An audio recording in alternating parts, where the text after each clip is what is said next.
Aujourd'hui, on va plonger au cœur d'une stratégie vraiment fascinante.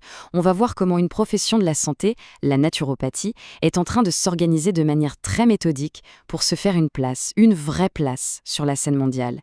C'est bien plus qu'une simple ambition, c'est un véritable plan de construction. Voilà la question de fond. Et en fait, ça dépasse la seule naturopathie. Comment une pratique, quelle qu'elle soit, passe-t-elle du statut de discipline à celui de profession reconnue, crédible, influente? Comment fait-on pour exister dans le monde très codifié de la santé mondiale? C'est tout l'enjeu qu'on va décrypter ensemble. Alors, voici notre programme. On va commencer par le plan d'ensemble, le plan mondial. Ensuite, on verra comment ils bâtissent leur fondation sur la recherche. Puis, comment ils cherchent à obtenir une voix qui porte au niveau international. On parlera aussi de leur manière de redéfinir le soin clinique et on terminera sur le nouveau chapitre qui s'ouvre pour eux. Allez, on commence. Le plan mondial. Tout a pris forme au Brésil, lors d'une assemblée générale qui a vraiment servi de rampe de lancement pour tout ce qui allait suivre. Et attention, ce n'était pas juste une petite réunion. Il faut imaginer plus de 40 personnes venues de 14 pays différents, qui représentent les 6 grandes régions de l'Organisation mondiale de la santé. C'était un vrai sommet, avec un but très précis, mettre sur papier une stratégie claire pour le futur de la profession. On en arrive maintenant au premier pilier de cette stratégie, la recherche. C'est la base de tout.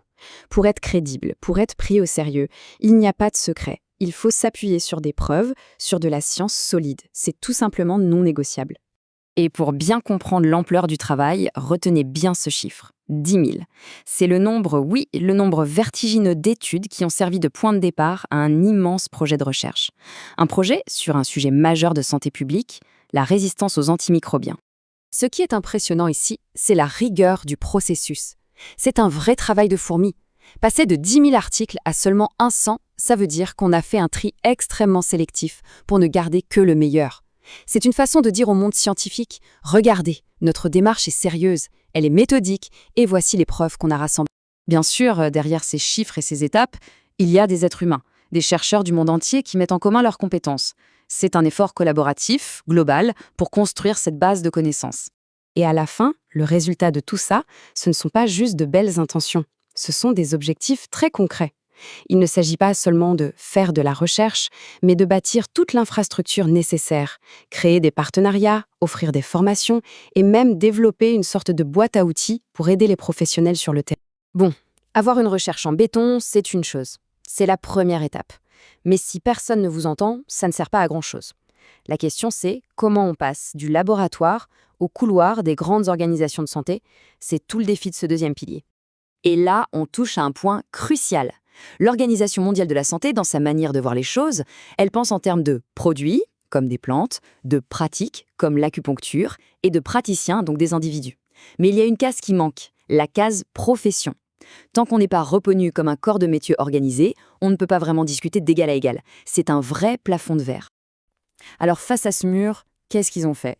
Ils ont été proactifs. L'OMS a lancé un appel à projet et hop, plusieurs organisations liées à la naturopathie ont soumis des propositions très pointues. Les sujets allaient du microbiome à l'éducation, ce qui montre bien l'étendue de leur champ de compétences. Et c'est là que le coup est génial, stratégiquement parlant. Même s'ils n'ont pas eu l'argent, l'objectif principal est atteint. Le simple fait que leur projet soit publié et visible sur le site de l'OMS, c'est une victoire énorme. C'est une reconnaissance, une visibilité mondiale qui n'a pas de prix et qui renforce le statut de toute la profession.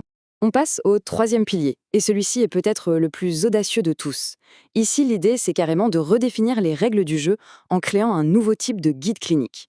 Un guide qui soit en parfaite adéquation avec leur philosophie du soin. Alors, ce nom un peu technique NCCG, qu'est-ce que ça cache? Il faut voir ça comme une petite révolution. Au lieu du protocole standard, pareil pour tout le monde, c'est un cadre flexible, pensé pour le soin sur mesure. Le but, c'est de guider le praticien sans l'enfermer et en même temps de créer une base commune pour la réglementation et la collaboration avec d'autres professions.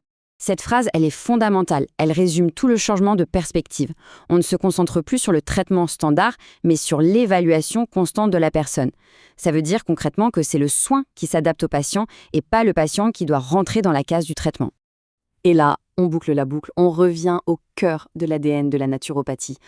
En faisant ce choix, l'évaluation avant le protocole, ce nouveau guide permet de rester fidèle à ce principe essentiel. On ne traite pas juste une maladie, on accompagne un individu dans sa globalité. Évidemment, pour mettre en place une stratégie aussi ambitieuse, il faut un leadership solide, des pilotes dans l'avion. C'est le dernier point de notre décryptage, le passage de relais qui marque le début d'une nouvelle ère. Il y a donc une transition, avec une présidence qui est passée de l'Australie au Brésil. C'est plus qu'un symbole. C'est un signal fort qui confirme le caractère profondément international de l'organisation et de sa vision. Donc, si on fait le bilan, la stratégie est vraiment limpide. Elle tient sur 3 piliers qui se renforcent mutuellement. 1. La crédibilité, grâce à une recherche rigoureuse. 2. L'influence, en allant discuter au niveau mondial. Et 3. L'identité, en définissant un modèle de soins qui leur est propre. Tout cela nous amène à une question finale, et elle est passionnante. Avec une recherche de plus en plus pointue, une voie qui porte de plus en plus loin, et une approche clinique totalement repensée, comment cette pratique, qui a des racines anciennes mais une stratégie ultra-moderne, va-t-elle influencer, voire façonner la santé de demain ? La question est posée.